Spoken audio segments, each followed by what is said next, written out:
Olá, pessoal, tudo bem? Meu nome é Ana Cecília Reis, eu sou atriz, diretora e fundadora da Companhia Plumbia. Esse é o terceiro vídeo da série Produzir e Realizar Caminhos para Criar uma Companhia Teatral. Nos vídeos anteriores, eu falei um pouquinho do que eu considero que é uma companhia teatral, formas de existir, né, a partir desse lugar mais independente, mais iniciante. E nesse terceiro vídeo, eu proponho uma reflexão sobre como produzir em tempos de crise. Pois é, não espere desse vídeo um método de produzir, porque enquanto eu estava pensando no que eu iria falar, eu fiquei muito pensando que produzir, que eu quero dizer, não está ligado à produtividade em tempos de crise. Porque a gente está sendo atravessado, principalmente agora, em 2021, por uma pandemia, mas que às vezes nós também somos atravessados por outras crises, né? Muitas vezes são crises criativas, são crises existenciais, crises financeiras, e a gente vive num sistema que cobra o tempo todo que a gente produza. E a gente vive num sistema onde quem não produz é inútil e que não tem lugar no mundo para quem não produz. E eu não concordo com isso porque eu acho que nós não somos máquinas. E é exatamente, a gente precisa de um espaço onde a gente se permita não fazer, muitas vezes. Então, quando eu digo produzir em tempos de crise, eu proponho mais um pensamento de um resgate do que faz com que a gente tenha estímulo de estar vivo. Isso, para mim, é ser produtivo. Mas essa produtividade cruel de você sempre apresentar resultado, de você estar num sistema meritocrata, onde a pessoa vai falar porque o outro é melhor do que você, porque você ficou dormindo, porque você não fez nada, não é nesse tipo de produtividade que eu quero falar, né? Para quem é especificamente da área do teatro, parar foi muito difícil, porque nós somos artistas do contato. Fazer teatro é essencialmente estar em contato, é o trabalho da presença física, né? A gente não faz cinema, a gente não grava coisas, nosso trabalho é o momento. Então, o que aconteceu quando surgiu essa crise, né? Falando pessoalmente, foi o primeiro momento, desde que eu tenho 11 anos de idade, que eu comecei a fazer teatro, que eu falei, meu Deus, eu não vou poder fazer teatro. Porque eu sempre pensei teatro, mesmo quando eu não estava em cena, eu estava estudando, eu estava ensaiando, eu estava vendo, assistindo teatro, e tiraram o teatro de mim. Então, a primeira coisa que eu pensei foi, acabou. O que eu vou fazer? O que eu sou, né? Se me tiram o meu fazer, o que eu posso fazer, né? E aí, a primeira reflexão que eu proponho, e que me foi dada também, é o seguinte: você não é o que você faz. Você só faz o que você faz pelo que você é. Como assim? Antes de eu escolher fazer teatro, existia uma vontade dentro de mim que me levou a fazer teatro. Essa vontade ainda existe, mesmo que eu não faça teatro. Eu posso, dentro da minha vontade de contar histórias, de comunicar, de despertar o sensível, eu posso encontrar isso em outras formas de agir. Sou eu que escolhi o teatro, não foi o teatro que disse quem eu sou. Isso é uma reflexão muito importante, porque às vezes a gente trabalha tanto que a gente esquece que não é o trabalho que faz a nossa personalidade, mas que foi a nossa personalidade que escolheu o trabalho que a gente faz. Então, ficar sem fazer teatro esses primeiros meses, né, quando toda essa loucura aconteceu e ainda está acontecendo nesse momento, né, a gente está falando de morte, a gente está falando de doença, a gente está falando de fome, de miséria. Então, estar num lugar onde a gente pode se dar uma pausa é um lugar de privilégio, né? Mas não deixa de ser doloroso para quem sempre trabalhou dentro de uma área estar parado, né? Existe uma dor que é a dor da sobrevivência cotidiana e existe uma dor que parte da nossa própria existência no mundo, que também não pode ser desmerecida, né. Então, o que acontece? Pensar que o que você produzia presencialmente antes da pandemia acontecer, ainda está dentro de você, mas foram tiradas algumas ferramentas, né. E aí, primeiro de tudo é pensar assim, as pessoas têm uma mania de falar assim: "Ah, isso na teoria é muito fácil, mas na prática", como se teoria e prática fossem coisas separadas, ou se uma tivesse mais valor e a outra não. Pensamento é ação, pensar é um verbo. A gente tem a mania de achar que a gente age, só a prática é ação no mundo. O que eu quero dizer com isso? Tudo que a gente está absorvendo nesse momento, leituras, conversas, música, vídeos, debates, tudo isso é ação. Você está sim produzindo. Você está sim se transformando. Não é porque você não está apresentando algo que você está inerte. Isso é uma separação que a gente faz porque a gente tem essa cultura muito maniqueísta de achar que é ou isso ou aquilo. Mas pensar é agir no mundo. Quando você escreve, quando você teoriza, quando você lê, existe todo um movimento. Não existe estar parado. Quando você para, o seu sangue está correndo dentro das suas veias. Você não está parado, você também está, de alguma forma, produzindo. E aí é nesse momento em que uma sociedade que está completamente voltada o tempo todo para falar que a gente tem que produzir, que senão a gente está numa corrida e que todo mundo tem que fazer algo super interessante, eu proponho que a gente, em vez de olhar para o futuro, a gente resgate um pouco do nosso passado. Porque é nesse momento que a gente tem esse momento de pausa como artistas e que muitas vezes a gente pensa assim, caraca, eu não quero fazer nada. Eu não sei o que eu vou fazer. Se permita não fazer nada. E se permita resgatar o que já foi feito.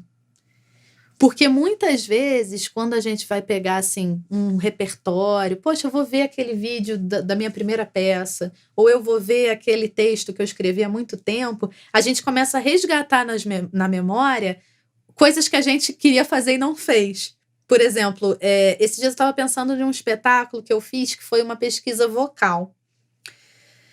Durante o processo desse espetáculo, a gente ficou em dúvida entre trabalhar 3 grandes mulheres, assim, da história, né, da mitologia, enfim. E aí a gente escolheu uma. A ideia dessas outras 2 ficou para trás. Por que não resgatar essas ideias agora, já que existe esse momento, né? Isso eu tô falando do ponto de vista criativo, porque eu sei que tem muitos artistas que não têm essa possibilidade porque precisam produzir para se manter, né? Mas eu tô falando para quem tem outros trabalhos e para quem às vezes fica em crise e se comparando em termos de produtividade, eu não tô fazendo nada, eu preciso fazer, eu preciso criar, que não necessariamente. Você pode sim se dar o tempo de resgatar projetos passados e não ficar o tempo todo pensando em inovar. A gente precisa.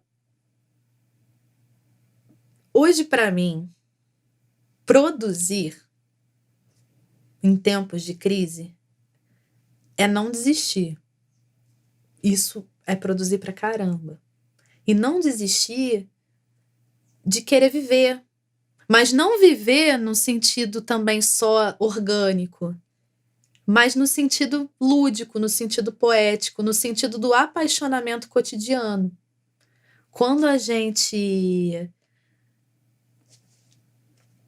pensa dentro de um momento onde existem serviços que são ditos essenciais, né, que não podem parar, como os hospitais, mercados. Às vezes a gente fica assim: "Poxa, mas eu não estou fazendo nada de útil", né. Mas imagina quantas pessoas, né, que estão dentro de casa, que estão vendo filmes, que estão ouvindo música, que estão lendo, que estão esse alimento sensível é o nosso trabalho. E às vezes a gente se diminui achando que é claro que existem formas de trabalho que estão relacionadas com outras formas de existência, mas a nossa também precisa ser acolhida, né? E às vezes a gente vai se desestimulando, às vezes a gente vai ficando sem esperança, às vezes a gente vai achando que o que a gente faz não vale nada, né? Mas nesse momento a gente precisa resgatar o lugar do apaixonamento. Relembrar, por exemplo, da primeira música que você ouviu e que te fez querer ser músico. Ou da primeira peça de teatro que você viu e que mudou a sua forma de pensar na vida. Ou o filme que fez você tomar uma decisão. Resgatar o sentido do apaixonamento cotidiano, para mim, é produzir em tempos de crise. Nossos corpos estão fechados. Nós trabalhamos com o nosso corpo. Não deixe esse corpo morrer. Dance. Pegue alguém da sua família e faça um exercício teatral. Brinque. Encontre um amigo, faça um exercício vocal. Cante. Proponha cantar junto uma música. Isso é uma forma de produzir em tempos de crise. Porque um corpo aprisionado, ele é um corpo doente. Então, busque estar em movimento. Mas claro que existe também o exercício, né? O exercício físico. Mas também tem esse exercício lúdico. Se você tem criança em casa, propõe um trabalho, um espetáculo teatral para essas crianças fazerem. Escreva um texto, faça uma poesia. Vai trabalhar. Por exemplo, você está ajudando uma pessoa com cesta básica. Bota um texto dentro dessa cesta básica. Coloca uma imagem, um quadro, um desenho bonito. As pessoas também precisam se alimentar de poesia, de sensibilidade, porque elas precisam gostar de estar vivas e não estar num movimento mecânico, sem sentido, né? Não gosto de coisas virtuais. Busque um fazer fora do virtual. É possível, mesmo sem colocar as pessoas em risco. Por exemplo, bote um figurino e caminhe pela rua. Isso já é performático.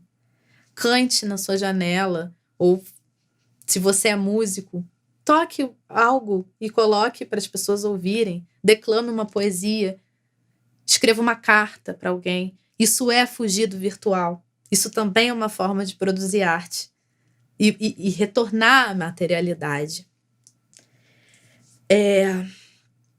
Se permita o silêncio. Também é uma forma de escuta muito grande. E esteja atento que a gente está num lugar, a gente está atingindo um momento do intolerável. A gente está sufocado. E é exatamente nesse sufocamento, quando alguma coisa nos impede de agir, que a gente consegue impulsionar para outra direção. Algo precisa ser esgotado na gente. E a gente não pode ter medo disso. A gente não pode ter medo de chegar no nosso limite, porque é a partir do nosso limite que a gente vai poder ser diferente. Então, esse não é um vídeo que vai te ensinar comportamento de como produzir. Esse é só um vídeo que busca trazer um momento de respiro e de força e de pensamento para dizer, poxa, a gente tá junto e estamos todos buscando formas de continuar apaixonados pela vida, porque a vida é muito importante. A vida vale muito, muito, muito mais do que um mero prazer momentâneo e egoísta. É assim que eu finalizo essa série desses 3 vídeos, falando sobre coisas que eu sou apaixonada, né? trabalho de grupo, formas de resistir, independente de qualquer coisa, e esse pensamento de liberdade dentro de um sistema que nos sufoca. Ache os seus espaços de liberdade, porque fazer teatro já é ser contra a cultura atualmente. Numa cultura de mercado, numa cultura de virtualidade, de produtividade, de produto, você se dedicar e dedicar 1 hora para estar vendo alguém sem fazer mais nada, 1 hora de presença absoluta num sistema onde tudo é simultâneo, você já está sendo rebelde. Então seja mais rebelde ainda nesse momento e resista. Não se deixe levar e acredite nessa poesia do fazer, que é o teatro. Muito obrigada. Até a próxima. Se vocês gostaram, sigam a companhia. A gente sempre fala um pouquinho sobre o que nos atravessa, com textos, vídeos e pessoas que nos inspiram. Então, é isso. Até a próxima. Obrigada.